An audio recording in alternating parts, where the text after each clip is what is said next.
25 मार्च म्हणजे आज 24 मार्च आहे, तब्बल 1 महिना पोलिसांच्या हातावर तुरी देऊन प्रशांत कोरटकर हा देशद्रोही, हा देशविघातक कृत्य करणारा, हा छत्रपती शिवाजी अपमान करणारा एक नराधम आज तेलंगणामध्ये सापडल्याची, म्हणजे तेलंगणामध्ये सापडल्याची ऐकतोय।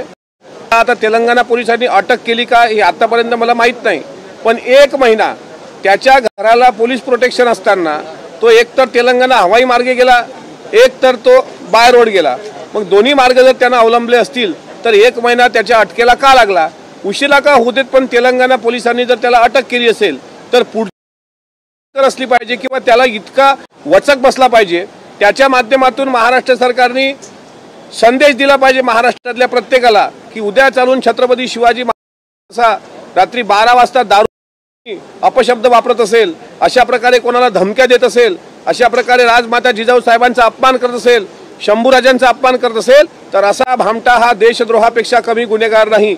आज कामराच्या वक्तव्यानंतर दोन्ही सभागृहामध्ये गोंधळ झाला, दोन्ही सभागृह झालं आणि दोन्ही सभागृहाच्या दोन्ही सदस्यांनी कामराचा निषेधच व्यक्त केला आणि वरच्या सभागृहामध्ये तर प्रसाद लाड यांनी त्यावर देशद्रोहाचा गुन्हा दाखल करण्याची सुद्धा मागणी केली, कारण त्यांनी सर्वोच्च न्यायालयाच्या बाबतीत अश्लील टिप्पणी केली। जितकं कामरा सर्वोच्च न्यायालयाबद्दल कामरा अपशब्द बोलला उपमुख्यमंत्री मुख्यमंत्र्यांबद्दल, त्याहीपेक्षा भयंकर कृत्य प्रशांत कोरटकरनी केलेलं आहे। प्रशांत कोरटकर हा कुठल्याही परिस्थितीत सुटता कामा नये आणि त्याला जामीन सुद्धा मिळता कामा नये, ही राज्य सरकारची भूमिका नक्कीच असणार। आणि सोबतच राहुल सोलापूरकर जो आत्ताही त्याच्यावर कुठलाही FIR नाही, सध्या त्याच्या घरात एवढ्या उन्हामध्ये प्रचंड AC मध्ये बसलेला आहे, तो राहुल सोलापूरकरच्या सुद्धा मुसक्या आवडल्या पाहिजे आणि महाराष्ट्राच्या गृह खातं असेल, महाराष्ट्राचं महायुतीचं सरकार असेल, या महायुतीमध्ये जनतेचा विश्वास प्रबळ राहावा। जनतेने सुद्धा सरकारने जे काही धाडसी मोहीम राबवली त्याबद्दल त्यांचं अभिनंदन करावं, असं काम या दोघांच्या मुसक्या आवडून तात्काळ केलं पाहिजे। याला इतक्या दिवस मोकाट सोडण्यामागे नागपूर पोलीस प्रशासनामधले नक्कीच काही पोलीस अधिकारी दोषी जे असतील त्यांचा सुद्धा CDR तपासून नागपूर 1 महिना लागला, हे सरकारचं यश म्हणावं की अपयश म्हणावं हे एका लाईन मध्ये तुम्ही सांगा। प्रशांत कोरटकरला इतके दिवस त्याला धरपकड व्हायला लागली, नागपूर पोलिसांचं अपयश आहे। परंतु आमचं सरकार कोणालाही सोडत नाही, हे याचं द्योतक आहे असं आत्ताच प्रवीण दरेकर यांनी सांगितलेलं आहे। इतका उशीर नको व्हायला, ठीक आहे त्याला पकडलं, पण आता सोलापूरकर नका ना सोडू, त्याला पण पकडा। जितक्या तत्परतेनं आम्ही आमच्या सर्व पक्ष, कुठल्याही पक्षाच्या नेत्यावर, कुठल्याही पक्षाच्या नेत्यावर कोणी बोललं तर आपण सहन करत नाही, पण छत्रपती शिवाजी महाराजांवर बोलल्यानंतर तितक्याच असल्या पाहिजे। मला असं वाटतं की कोरटकरला पकडलं, पण ते पकडलं तेलंगणामध्ये, तो काही नागपूरमध्ये पकडला गेला नाही। चंद्रपूर नसल्याची गोष्ट आम्ही अनेक दिवसांपासून 2-3 दिवसांपासून मीच सांगतोय की तो भामटा चंद्रपूर परिसरात लपलेला आहे, तो कोणीतरी पोलिसांशी त्याचं बोलणं झालेलं आहे, तो एका हॉटेलमध्ये थांबलेला आहे, तो ताडोबाच्या अभयारण्यात सुद्धा फिरण्याचा त्यांनी प्रयत्न केला, त्यावेळेस तो नाकावर टिचून पोलिसांच्या तेलंगणापर्यंत गेला असेल तर हे नागपूर पोलिसांचं अपयश आहे आणि नागपूर पोलिसांचं पाठबळ असल्याशिवाय प्रशांत कोरटकर इतके दिवस मोकट राहू शकला नसता। याच नागपूरमधनं मुख्यमंत्री देवेंद्रजी आहेत, तेच गृहमंत्री आहेत, मग याचं खापर त्यांनाही त्यांच्या याच्यावर अजिबात नाही। हे बघा, दोन्ही पार्ट वेगवेगळे आहेत। गृहमंत्र्यांचं काम असतं गृह खात्यावर अंकुश ठेवणं, इंटेलिजन्स ब्युरो असेल, गृह खातं असेल, याच्यावर अंकुश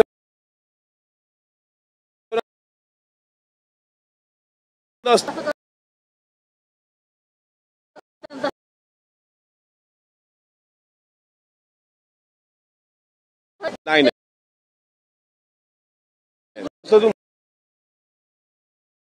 बोलावं एक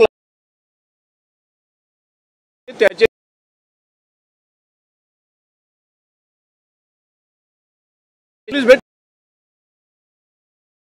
मध्ये सर्वच पोलीस काही धुतलेल्या तांदळासारखे नसतात।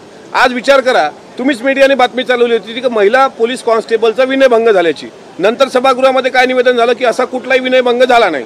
म्हणजे ह्या बाबतीत शहानिशा केली पाहिजे। मी तर आज 10 मिनिटापूर्वी म्हटलं की जसं खोक्याच्या घरावर बुलडोजर चालवलं, जसा तो नईम खान का कोण तिथला दंगलीतला मुख्य आरोपी आहे फहीम खान, त्याच्या घरावर चालवलं, या प्रशांत कोरटकर सुद्धा नागपुरात राहतो, याची प्रॉपर्टीची चौकशी करा। याच्यामध्ये याच्याजवळ लँड क्रुझर आहेत आणि याचं घर जर बेकायदेशीर असेल किंवा असं काही बांधकाम असेल, याच्या घरावर सुद्धा बुलडोजर फिरवा, परत 10 वेळ हिंमत करणार नाही, कोणी असं हिंमत करणार नाही शिवाजी महाराजांबद्दल अवमानजनक बोलण्याचं. त्यामुळे प्रशांत कोरटकर इतक्या दिवस जो मोकाट सोडला, माझं स्पष्ट मत आहे, गृह खात्यावर सरकारवर माझा आक्षेप नाही, पण नागपूर पोलिसांमधल्या काही पोलिसांचे हितसंबंध आहेत. 100% करणार. मी पत्र देणार की ज्या पोलिसांचं त्याच्याशी हितसंबंध आहेत, कोण चंद्रपूरला भेटलं याचं इन्व्हेस्टिगेशन करा आणि त्या पोलिसावर सुद्धा देशद्रोहासारखी कडक कारवाई करा.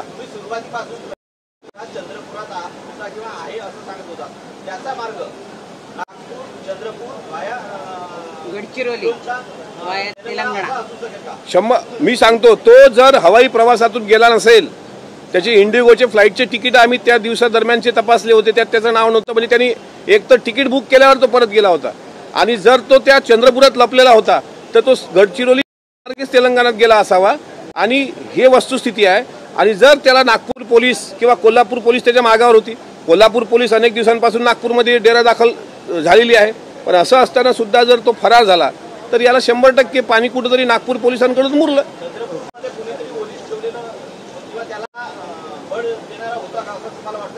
मी माझा रोष आणि माझी शंका ही नागपूर पोलिसांमधल्या काही अधिकाऱ्यांवर आहे, कारण त्या अधिकाऱ्यांचे त्याच्याशी आर्थिक नाही, मला नाव माहिती नाहीत, पण मी पत्र देऊन त्याची सखोल तपास व्हावा, त्याला जामीन मिळू नये.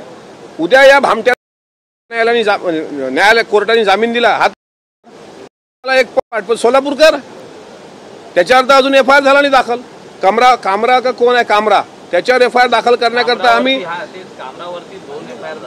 कामरावर झाले, सोलापूरकरवर पण 4 FIR झाले पाहिजे ना, 5-6 त्याचे अनेक ठिकाणी निवेदन आहेत.